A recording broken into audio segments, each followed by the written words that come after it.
Every time you sit down to eat, your dog appears, silent, patient, watching your fork with those eyes that make you feel like the worst person alive.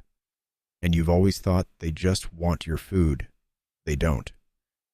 The real reason is something you've never considered. And by the end of this video, number 1 will change the way you feel about every meal you share with them.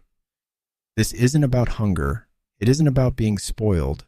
It's about 7 very specific things happening in your dog's mind right now. Things most owners will never figure out. Let's start with number 7. Number 7, they're asking for a piece. Let's get the obvious one out of the way first because it's real, but it's only the surface. Yes, your dog wants some of what you're eating. Dogs are scavengers by evolution. For thousands of years, their ancestors survived by waiting near humans who cooked meat over fires and picking up the scraps that fell. That instinct didn't disappear. It just moved from the campfire to your kitchen table. But here's what most owners get wrong about this. Your dog isn't being greedy. They're running a program that's tens of thousands of years old. When they stare at your fork, part of their brain is still at that ancient campfire, waiting for the moment the scrap falls. And here's the detail most people miss. Watch what they do with their body. A dog begging for food from pure hunger will move around. They'll shift their weight, lick their lips, maybe paw at you. A dog who is just running the ancient program sits perfectly still, eyes locked on the food, totally calm. If your dog sits still when you eat, they're not hungry. They're in scavenger mode, patient, waiting, ritualistic. That's a completely different thing from hunger. And this is where it gets interesting, because the next reason has nothing to do with food at all. Number 6. The kitchen table is the one place they always know where you'll be. Think about your dog's day for a moment. You leave the house, you come back, you move from room to room, you disappear behind doors, you work, you sit on the couch, then get up, then come back. From your dog's point of view, you are unpredictable, except at mealtime. Mealtime is the one appointment in the day your dog can count on. Every evening around the same time in the same place, you will be stationary for 20 or 30 minutes. You won't leave. You won't move. You'll be right there. For a creature whose entire emotional life revolves around where you are and when you're coming back, mealtime is sacred. It's the most reliable part of their entire day. That's why so many dogs appear the moment you sit down before you've even picked up a fork. They're not reacting to the food. They're reacting to the ritual. They've learned that sitting equals presence, and presence is what they live for. Watch your dog the next time you start cooking. Do they follow you around? Do they settle near the kitchen? That's not begging. That's anticipation, not of food, but of you. Of the one moment in the day when you'll be completely still and reachable. And number 1, the one I promised at the start. It's not about food at all. It's about a question your dog has been asking you their whole life without words. Keep watching. Number 5. It's not the food. It's your face. When you eat, here's something most owners have never thought about.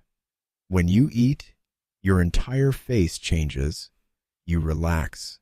Your shoulders drop. The expressions you wear during work, during stress, during the 50 small frustrations of the day, they soften. You become, for a few minutes, the calmest version of yourself.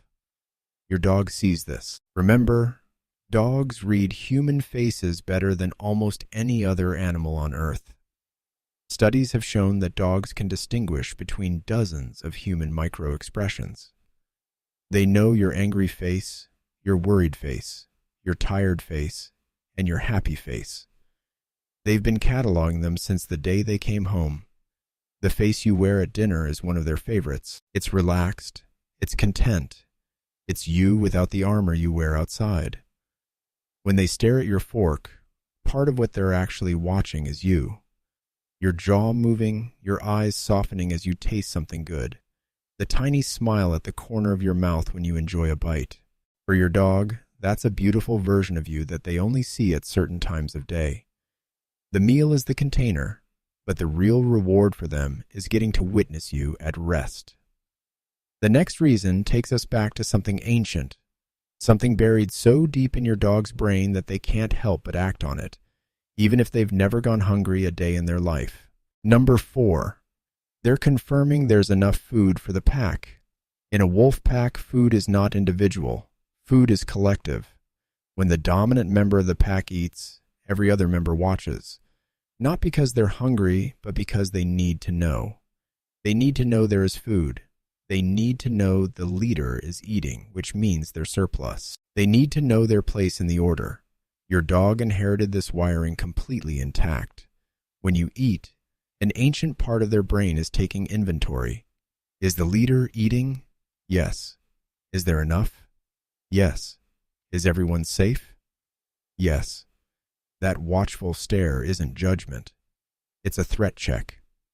Once they've confirmed that the world is still working the way it should, leader is fed, food exists, pack is intact, something inside them settles. This is why many dogs will watch you intently for the first 5 minutes of your meal and then lie down nearby and go quiet. They've completed the check. Everything is as it should be. Your dog isn't being rude. They're running a survival protocol that kept their ancestors alive for 40,000 years. And halfway there, before we continue, remember what I said about number 1. Your dog doesn't want your dinner. They want something else entirely. Something you've been giving them without realizing it for their whole life. Keep watching. Number 3. They've learned exactly when you break. This one is going to make you smile. Your dog is a student of your psychology. Over months and years of watching you eat, they have collected data on one very specific question. At what point do you cave? They know. They know which meals make you generous. They know that breakfast is harder to get a bite from than dinner. They know that when you're watching TV and eating, your defenses are lower. They know that on Sundays, you tend to share more than on Tuesdays. And they know the exact face to make at the exact moment to maximize the chance of a scrap. This isn't manipulation, it's intelligence. Your dog has run thousands of experiments on you. Tiny variations in how close they sit, how long they hold eye contact, whether they whimper or stay silent. And they've optimized the approach that works. The breed of stare your dog gives you while you eat is the product of years of behavioral data collection. They already calculated that there's a 42% chance you'll change your mind by bite number 6. And somewhere deep inside, you kind of love that they figured you out. This next one brings us right to the edge of number 1. The reason that changes what every meal means to them. Number 2, it's a ritual of belonging. In a wolf pack, eating together is not just about food, it's about identity. The act of sharing a meal, watching the pack eat, being in their presence while food is consumed is how a wolf knows they are part of the group. Dogs have carried this forward. When your dog stations themselves at your feet during dinner, they are performing the oldest ritual in their species. They are saying, I am here. I am part of this. I belong. Notice what happens when you eat alone versus when you eat with your family. If your dog has a clear bond with one specific person, they often sit at that person's feet, not the feet of whoever has the most food, because food isn't the point. The point is the togetherness. This is also why some dogs get genuinely upset when you eat without them in the room. If you ever take a plate and shut yourself into another room to eat alone, and your dog scratches at the door, they're not being demanding. They're being excluded from the ritual that tells them they still belong. For your dog, eating time is pack time. It is every single day the ceremony of the family being whole. And now, the reason I've been holding back. The one that changes what every meal means. Number 1, they're asking you if you still love them. Here's the thing that most owners will never consider, but that every dog behaviorist quietly knows to be true. In your dog's entire emotional framework, food equals love. The first relationship your dog ever had with their mother was built around food. She fed them. She warmed them. She was survival itself.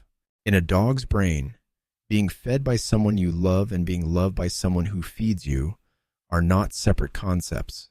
They are the same thing. When your dog came into your home, you inherited that role. You became the one who feeds. Every bowl of kibble you've ever given them has registered as more than nutrition. It has registered as confirmation. You are the one. You still want me here. I'm still yours. Now, think about what your dog is actually doing when they watch you eat. They're not asking for food. They're watching the most important person in their world consume what sustains them. And they are quietly asking a question they ask you every single day in 1,000 small ways, with the head on your knee, with the follow into the bathroom, with the stare across the room. Am I still part of this? Do you still want me here? Do you still love me? When you turn your head, meet their eyes, and hand them that tiny scrap, you're not spoiling them. You're answering the question. You're saying, yes, yes, you're still mine. Yes, I still love you. Yes, we still share. That's why that one small gesture means so much to them. Not because of the flavor, but because in the only language they have, you just told them the thing they most needed to hear. And that's why when you don't share, when you're busy or distracted or just not in the mood, you sometimes catch them lying down with a soft sigh, not quite as content as before, not because they missed out on a bite, but because today the answer felt a little less certain. So the next time your dog appears at your feet, the moment you sit down and watches your fork with those patient eyes, know what you're actually seeing. You're not being begged at. You're being asked in the gentlest and most honest way your dog knows whether the bond you share is still unbroken, whether they are still safe inside your love, whether the pack is still whole. And every time you glance back at them, every time you smile, every time you reach down and slip them that tiny piece of whatever you're eating, you're giving them the only answer that matters. Yes. Still yes. Always yes. If this changed the way you think about meal times, consider subscribing. I make videos like this one for the people who want to understand the quiet conversations happening between them and their dogs, because those conversations are usually deeper than we realize. And before you go, if your dog greets you at the door every time you come home, there's something they're really saying with that greeting, and it's not what most owners think. That video is next. Take care of them. Every look is a question, and every kindness is an